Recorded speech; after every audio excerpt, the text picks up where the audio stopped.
Как Эльчин Сангу и «Любовь на прокат» влюбили весь мир в турецкие сериалы. Турчанку по праву считают девушкой с самой необычной красотой и огромным талантом. И сегодня я расскажу вам, как она изменила мир Дизи навсегда.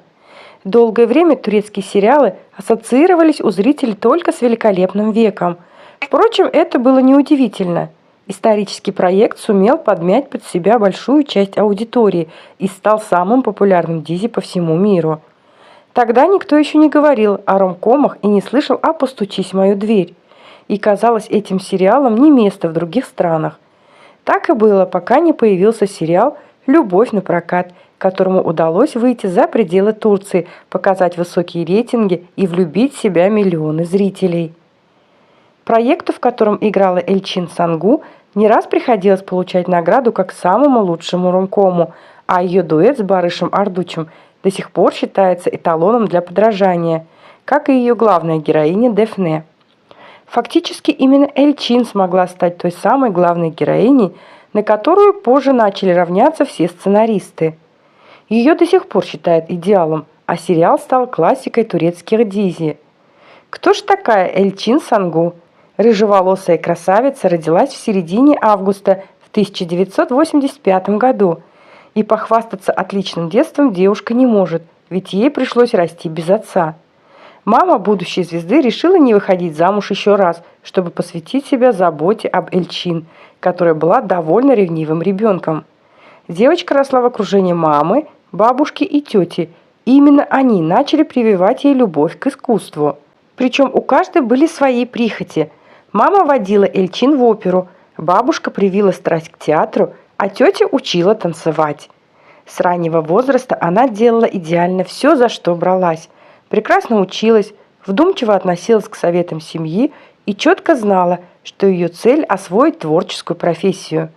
Поначалу Эльчин Сангу решила попробовать себя в опере, но слишком консервативное обучение не давало раскрыться ее потенциалу. Однако на примете у девушки было еще несколько творческих профессий.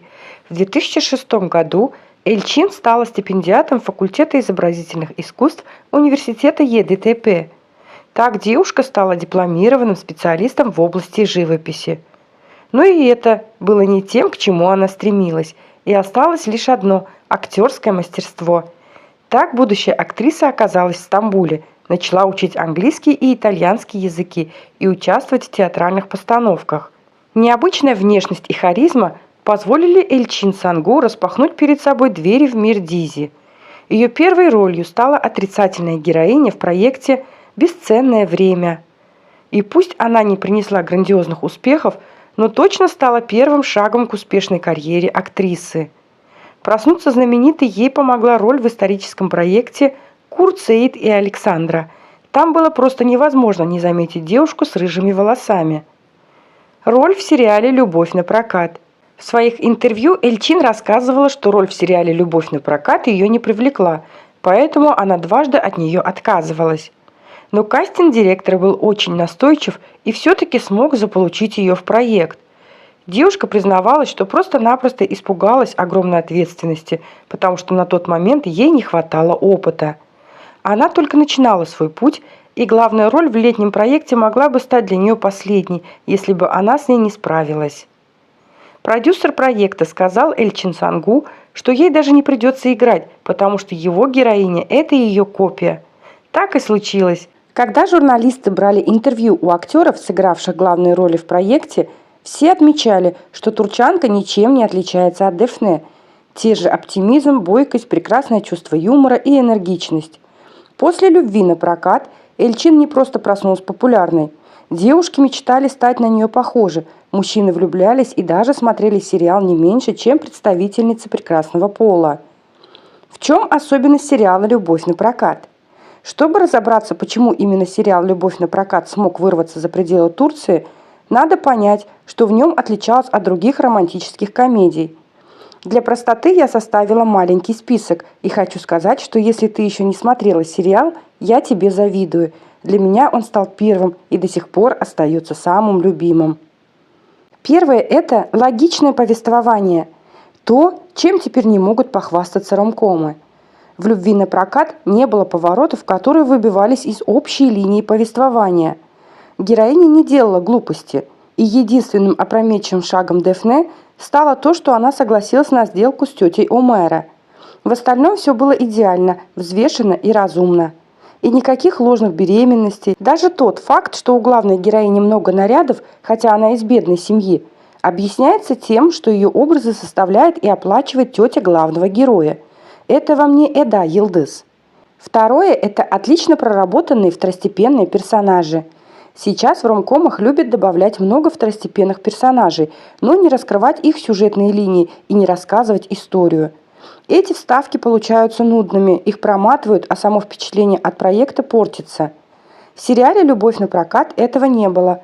Каждый герой был прекрасен по-своему, а парочка Нариман и Корая вообще заслужила отдельный проект. Третье – это правдоподобная актерская игра.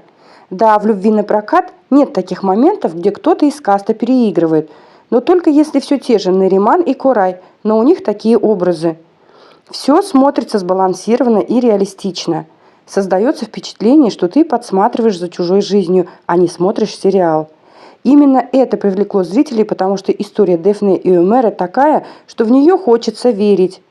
Четвертое. Нет проблем с затянутостью сюжета. Конечно, некоторые зрители могут это опровергнуть, но это мое мнение. В «Любви на прокат» не было 10 серий на одну и ту же тему. Сюжет развивался и двигался вперед, хотя порой все происходило медленно. Нам показали кризис Дэфне, ее мучение от того, что она не может раскрыть правду Омеру из-за переживаний за брата, ее постепенно нарастающее чувство влюбленности. Но все это выглядело гармонично и не начинало раздражать. Пятое. Умелое чередование комедии и драмы с отсылкой на классическое произведение. В сериале «Любовь на прокат» соблюден баланс между юмором и моментами, которые разбивают сердца аудитории. Кроме того, Омер Ипlikçi получился типичным героем классических романов, сдержанным, осознанным, одиноким и с трудом выражающим чувства. Не напоминает Серкана? И я о том же. Фактически не только Дэфне, но и ее возлюбленные стали идеальной парой, на которую теперь равняются все создатели ромкомов. Почему Эльчин Сангу стала идеалом героини в турецких сериалах? И теперь перейдем к главному, к тому, почему именно Эльчин удалось стать образцом для актрис, которые играют турецких героинь в новых проектах.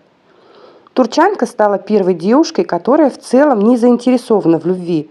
Ее Дэфне – протестная натура. И даже попытки превратить девушку в куколку, которая понравится Омеру, заканчиваются провалом, ее истинное «я» выплывает наружу.